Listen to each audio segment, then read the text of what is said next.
Hello, this is Kinak. Going to be playing a game called Super Tribes. Just showing it off, although I'm probably going to do a series on it because it's a lot of fun and has a lot of replayability. And I think lends itself pretty well to the sort of video aspect. But uh, for the first video, I really want to sort of show you how it works because the tutorial with the game is uh, not great and leaves a lot of stuff uncovered.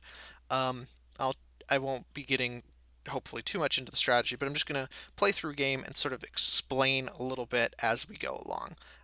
So hopefully it's fun. If there's like 300 of these videos and you just want to jump right into the next one, obviously that's fine because this one will be a little longer than obviously it would be if I was just playing without explaining.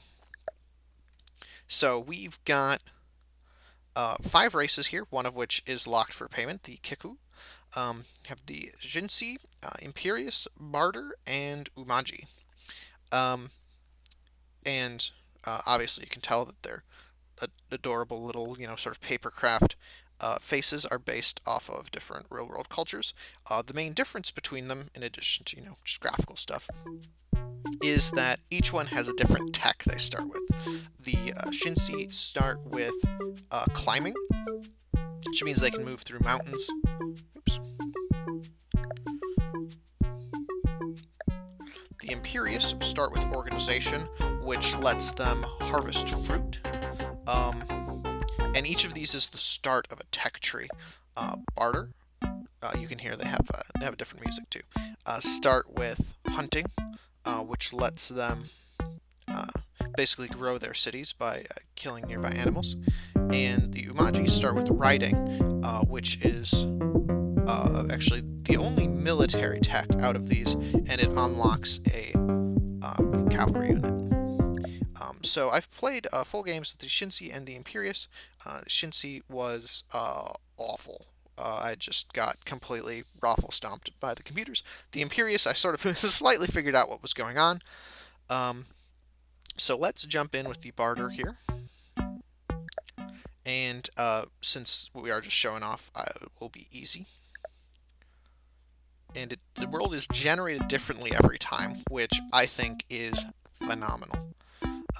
You have been chosen to rule the Barter tribe. Explore the world and expand your empire, but watch out for the other tribes. Objectives: get the highest possible score before time runs out. This is one of the things that I think works really well about the game, is that it's basically a score attack. You've got a score attack may not be quite the right term, but it has a finite length. You can see the turns left, sort of the right of the three things in the middle. Um, and that seems to be basically inviolate, which is pretty great. To the left of that, you have your resources. Um, the little number in the parentheses is how many you get per turn. The larger number is how many you have in stock. Score from there is what you're trying to make go up, as scores are. And all the way on the left, you can see our current placement amongst the tribes. Um, Tech tree is over here in the upper right. So it's very sort of like Civilization light, um, which is great. I wouldn't want to try and play a full-on Civilization game on my phone. That would be madness. So you can see we already have hunting because that's our thing, and that unlocks some further stuff. Um, you can also see the other uh, races have their other tribes, I should say, have their techs, and we can just buy those normally. And those are bought with resources. There's not some special like research thing, um, research currency that you have to use. Okay, so this is not, I think, a great starting position, but we can get our city up to level 2 by hunting this guy here. So to hunt them, you select their square, and it gives you options for all the stuff you can do there. Right now, our only tech is hunting, so if we can't hunt, it's just not going to do anything. Um, and so you can see.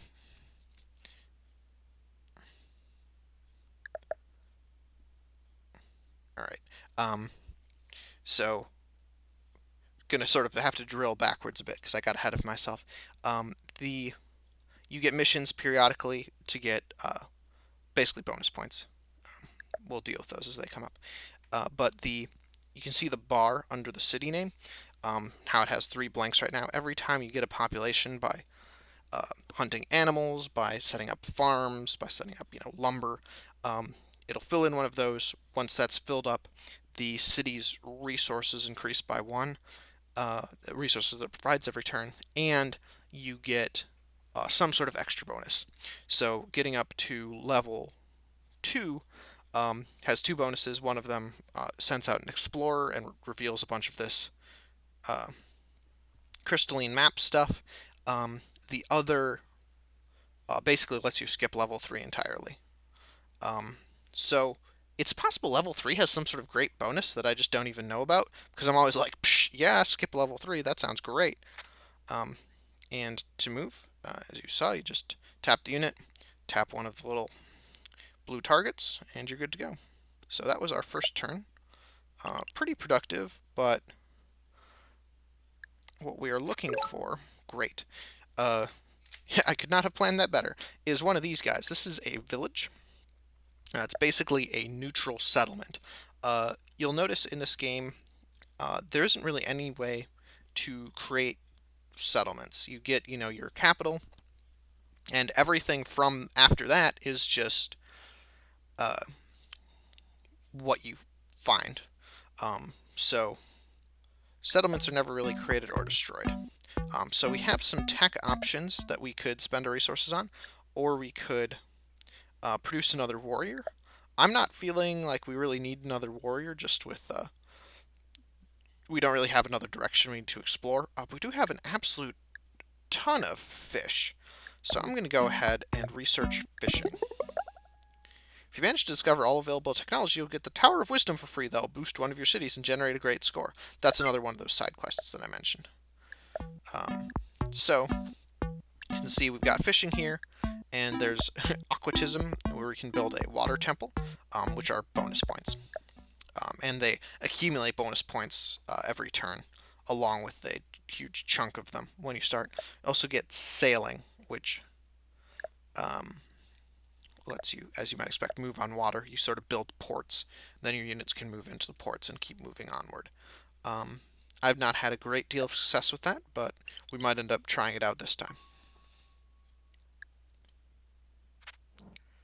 Alright, it looks like we'll definitely be trying it out this time, because we are totally surrounded by the ocean.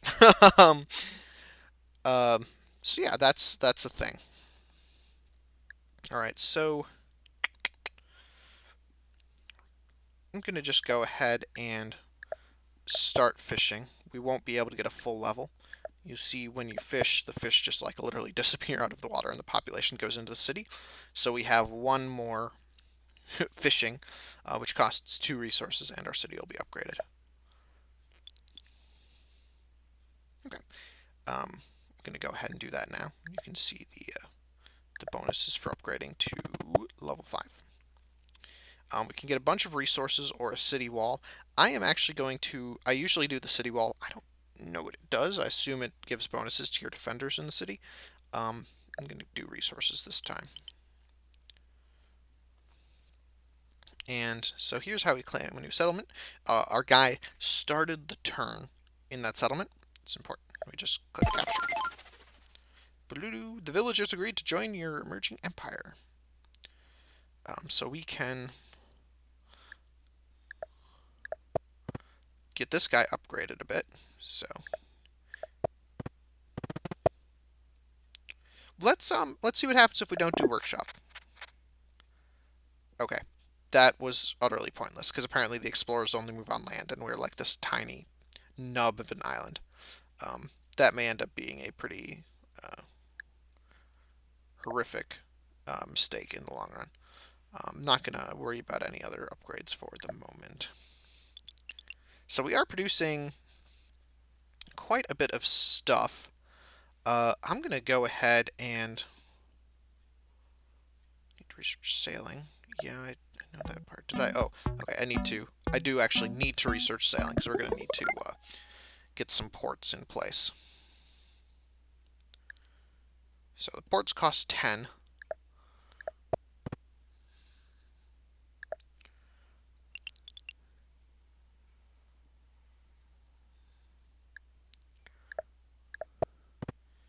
And when I drop the port next to this, I believe the ports...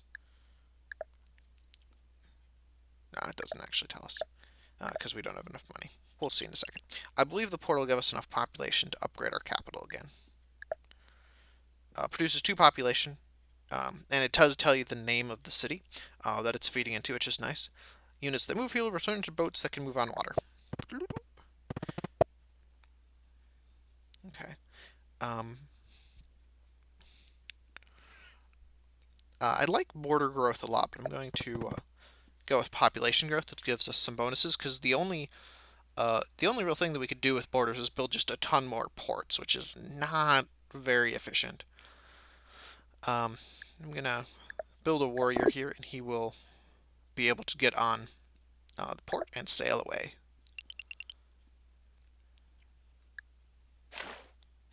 Turns into a cute little boat.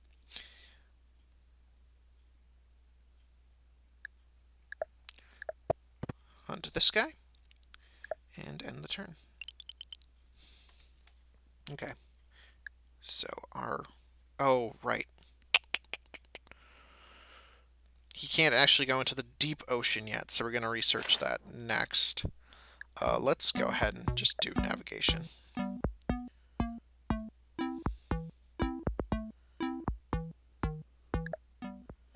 So this tells us tech unlocks a side quest.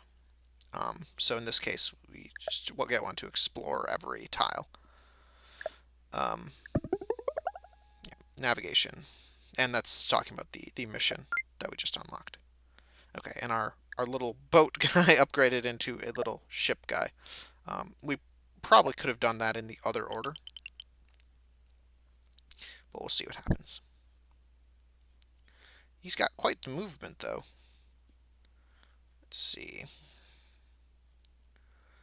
Wow, yeah, he's got hella moves. Let's, okay. I'm gonna try and see if there's anything over here, just because I mean, any area there will be just really easy to defend.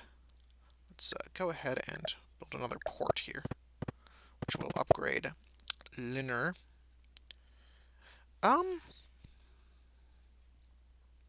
Yeah, let's go nuts on that. Oh, hey. Wow, I did not know that.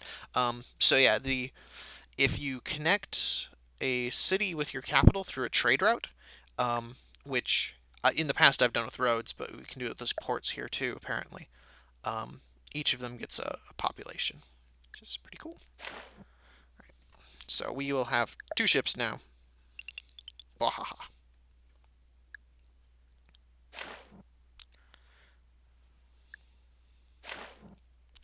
Wow, there's a lot of nothing on this map. Okay, let's... Aquatism might actually not be the worst thing. Let's research forestry here. And we can start putting lumber huts on these, which will create a... okay. Level 7 and every level after that, the bonuses are you get a park, which is a bunch of points. Or maybe population growth, something like that. And super unit, which is just a giant friggin' dude. I'm gonna go ahead and do a park instead. And it lets us build a Park of Fortune. Not in the mountains, apparently. Which is a free... one of those bonus things. So, I think it's because we got to level 7. And it's a water park, so yay. Everyone loves water parks, right?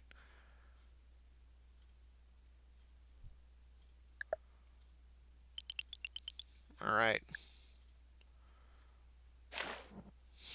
Man. Okay. I don't think there's any land over there.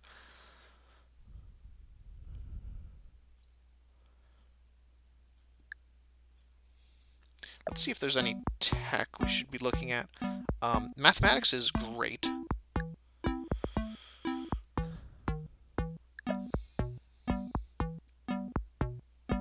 I'm not really sure about the aquatism. Let's go ahead and get climbing, just to unlock. Yeah, like there's some a mine here, which is one of the techs off of climbing, which will help our population again a little bit.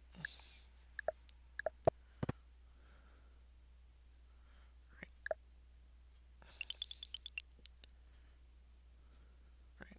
We have not met any of the other tribes yet, which is kind of interesting. I'm going to go ahead and get another warrior here, and we'll send him out too. We've got a lot of space to cover. Oops. Let's see, mining, research. This is a side quest for collecting a ton of resources at the same time, having just like a giant stash of them. Currently, not something I'm super interested in. Let's go ahead and get this mine going. Should get us up to level 8. We'll just grab another park. Boat. Boat.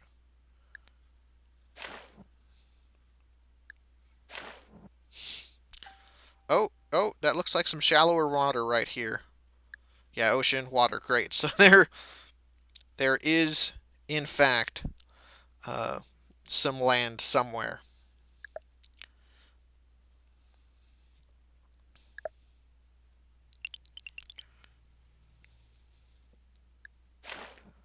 Hey! Alright, fantastic.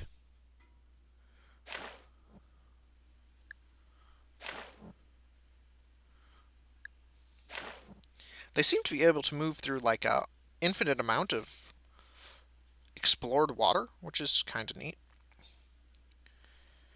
Right. Is there anything we need to...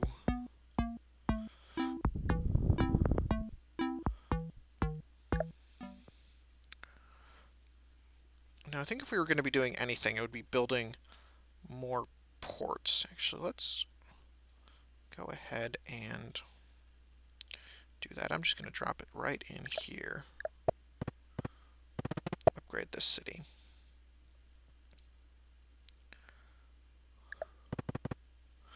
Get some bonus pop. Great. Oh, hey, actually, with that, we can build another port. Oh, you can only build the ports adjacent to land. That actually makes a lot of sense now that I think about it. And also a park. Yep, 100 points for building a park.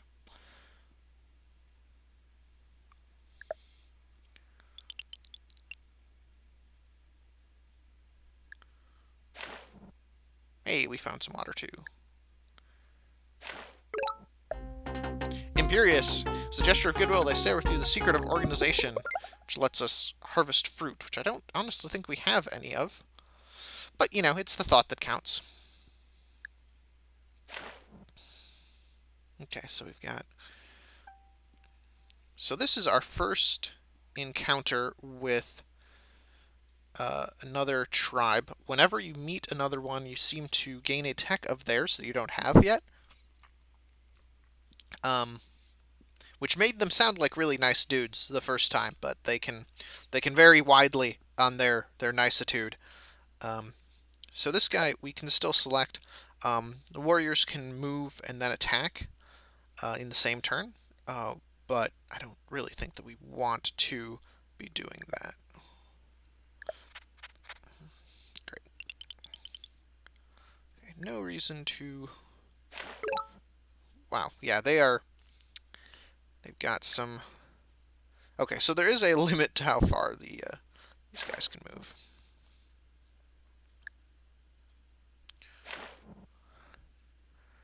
Okay. Man, a lot of water on this map. Oh, yeah, I can attack all these guys. Would rather not do that.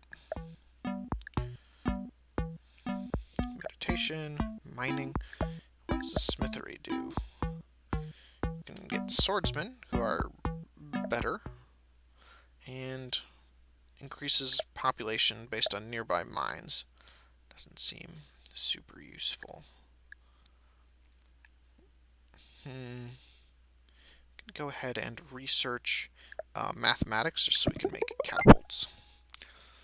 So that might end up coming in handy. Okay.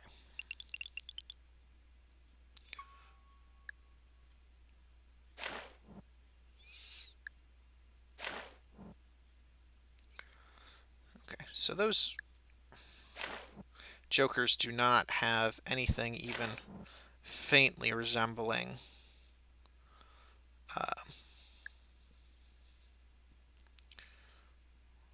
sea travel at this point. So, and there should be, looks like another civilization on another island up here. You can see sort of the edge of their domain there. So they should have a city right here. We'll take a look at.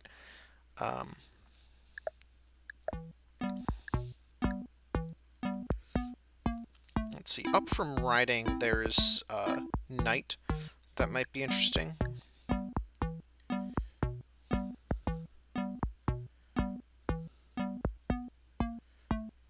Frankly, I think aquatism might end up doing okay for us.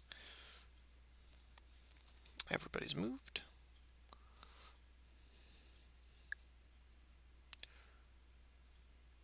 Okay.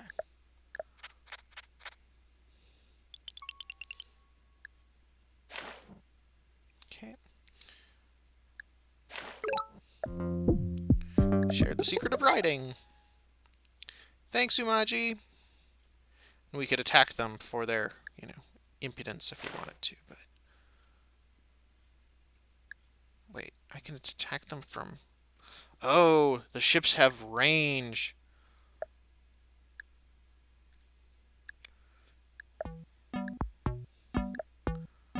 Yeah, range 2. Okay, that... Oh, God. These guys are going to get wrecked.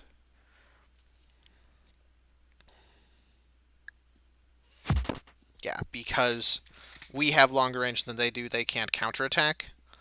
Actually, and these guys can just, finish that off. I wonder if we can disembark. I guess I should explain a little bit. The battle, I'm not sure of the exact mechanics, but basically, even if, so they obviously can't counterattack, like I just said, if they can't reach you, which I think makes sense. Also, the way the battle works is the attacker goes first. If they wipe out the defending force, they take no damage. So there's actually a pretty substantial bonus to being the attacker.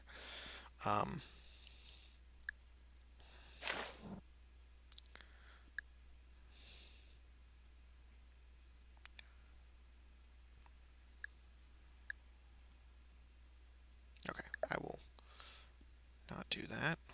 And got 12 turns left. Okay, so he can reach me there because there's the diagonal. But if I move, say, here, I can just be a jerk. I'm going to see if I can disembark. Obviously, I'm not 100% on the...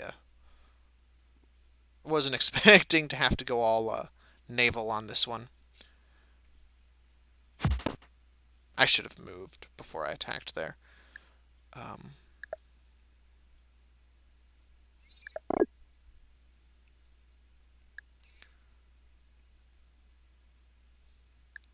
going to go ahead and get some swordsmen.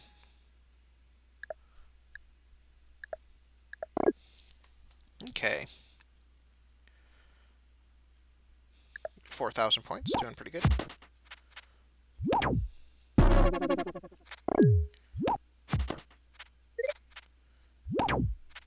Okay. That was not awesome. We got our ships way too close to shore, and the amount of wreckage promised was not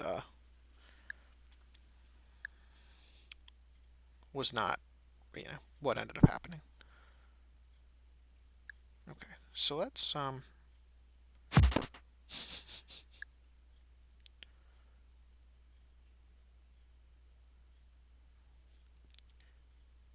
keep it a safe distance with this guy.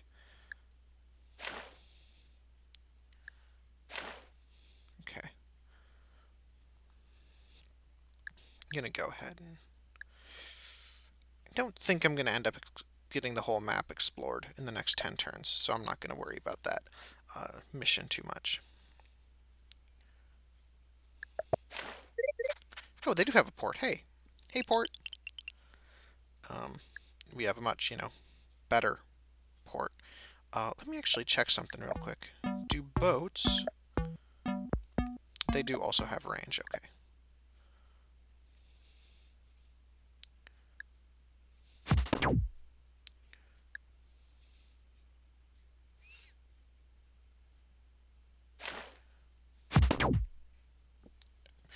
I assumed that was a boat. Yeah, our ships have just way better damage than theirs do, so...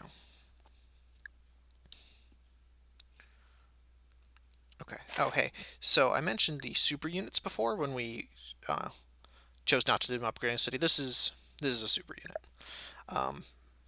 High attack, high defense, totally normal movement, and a huge amount of health.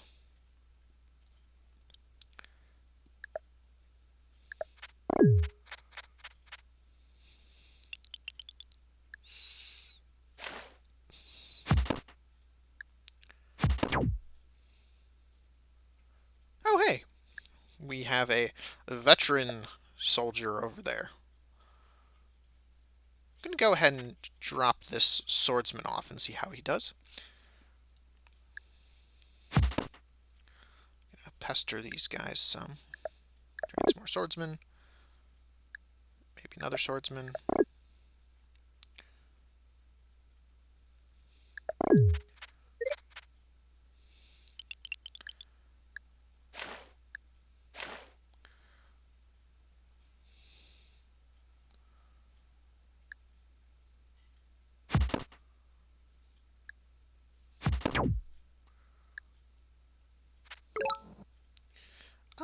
Let's mountain metal.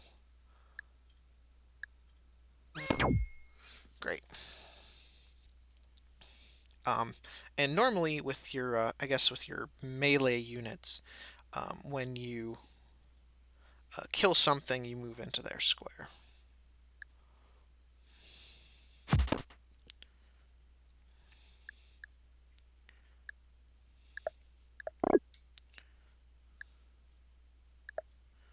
Switch it up some, build some catapults too.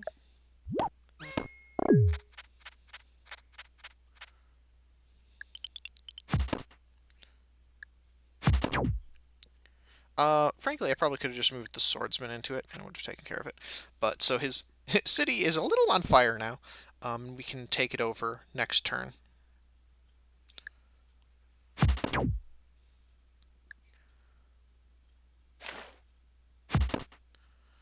Okay.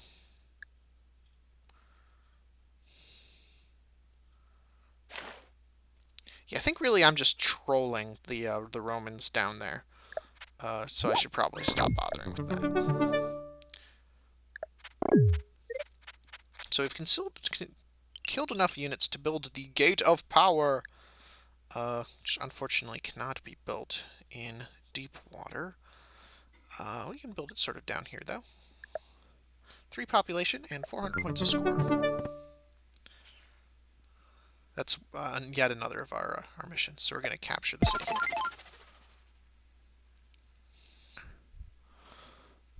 So we do not understand your farming ways yet. We can mine this though, and farming gives you 2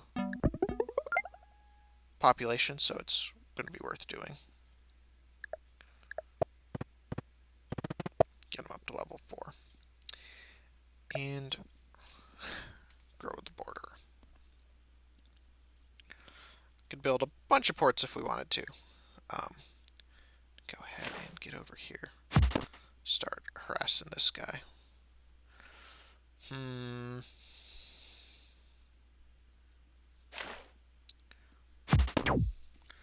I think we're gonna that unit's gonna be safe there.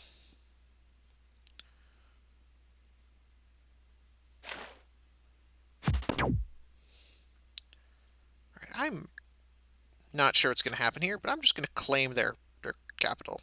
like a jerk. Not actually 100% sure that's their capital.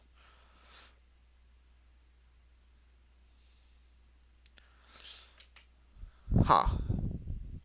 Also not sure about the trade route thing. I feel like this port should connect us to the capital, but we'll see.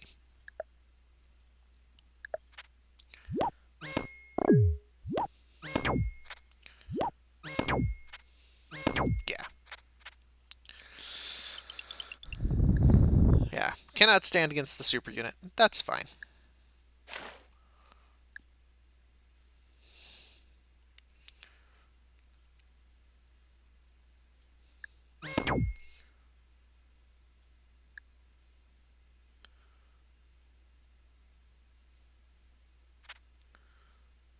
Okay.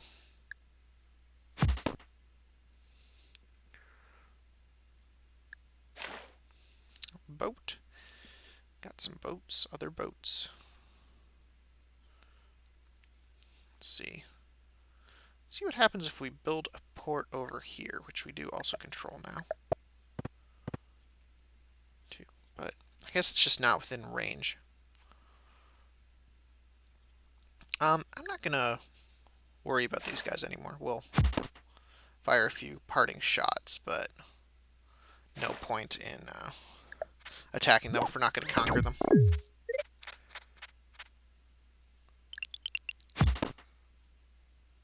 Let's see, so this is a warrior. This is a swordsman. Right, and that was good enough. I think once we conquer that, we will have taken over their empire. So I'm just going to go ahead and move in here. Maybe I was crazy. Maybe we do have a chance to take on the Romans. We do only have 3 turns left, though. Emperor's Tomb. So that's part of the reason I was just sitting on some of our resources. Emperor's Sweet Underwater Tomb. Gonna build a port back here to finish our city's upgrade to level 9. And go for a super unit.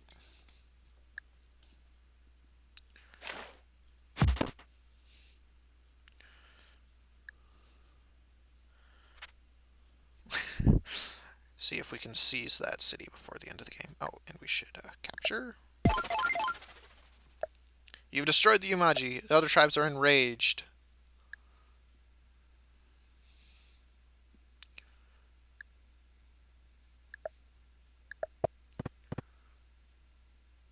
Okay, so yeah, there's a limit to the range on the ports, which is fine. Gonna build another port just to get them up to level 4 and do the border growth again. Basically got a bunch of ocean. Build some temples. Get the points flowing in. Not sure if that's correct strategically, but it seems potentially valid.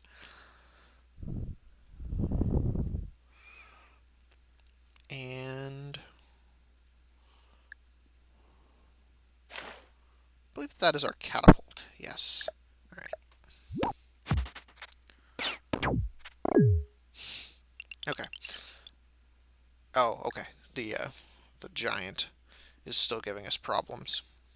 We have a giant of our own, but it will not get there in time.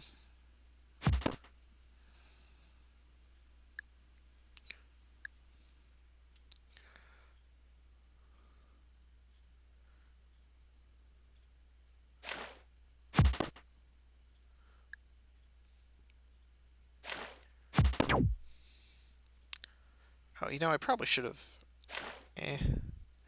It might have been better to move someone so that they could explore those ruins. Might get some points there, but I guess I'm not too concerned about min-maxing at the moment.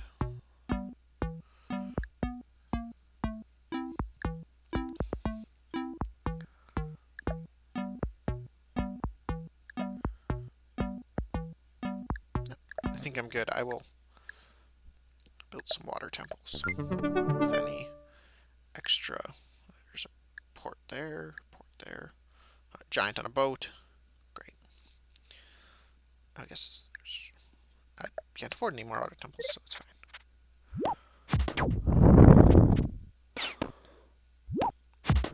Oh, interesting. I couldn't counterattack there because I think because the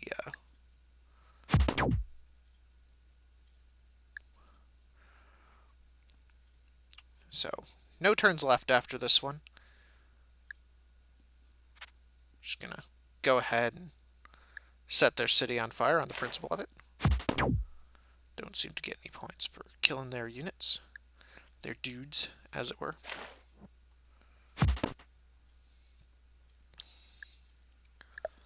Alright, I think... Well, okay, we should build a couple more water temples, too. Okay. Well, that was worth it. Alright, so let's enter. Alright, so that was actually a pretty good score. We were obviously on easy, so not going to sing it to the heavens or what have you. Memory of the greatest time will echo in eternity. So yeah, you can see the temples we built there at the end definitely had a huge bonus, but really a large part of our score was a science. It might have actually been worth it to invest in the tech tree instead. So who knows? We'll figure out some more on optimization, but yeah, we're not in the big times yet, like remotely. So that's fine. All right, so I guess what I was really trying to show you, we got sort of a weird game there, but I mean, there was a little combat at the end, but the beginning of the game is very much figuring out, getting what techs you need to exploit the resources around your cities, getting those up to a decent population, so that you get enough resources in the mid-game to fight against the other tribes. I guess the other really important part in the early game is actually getting those cities, finding all of the villages, all of the scouting you need to do that. And then the end game, I think I've seen actually a fair bit of variety, even just between the two games that I played. The end game in one was very much a military grind, trying, to trading cities back and forth, trying to keep hold of territory for, the final points to come in. And that one was sort of, we sort of had a bit of a standoff, and we ended up doing, spamming a bunch of temples at the end instead, which, as I said, might have been better as tech. But there's, I think, a lot of variation with the game,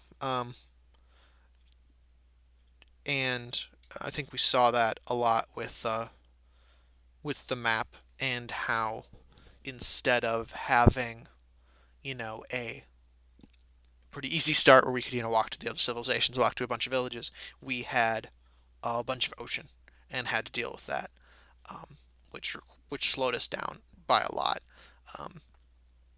But I mean, was still a pretty easy win even with that. So next time we'll be playing, we will be doing normal difficulty. Might turn it up to 3 AIs at some point too, but we'll play around with those difficulties and see. I think that this will be a fun game to put up some videos of. So if you enjoyed it, definitely throw us a like. It really helps, especially on the first in a series. And if you want to see more of this or Xmercs or what have you, just go ahead and give us a subscription. Either way, really appreciate it.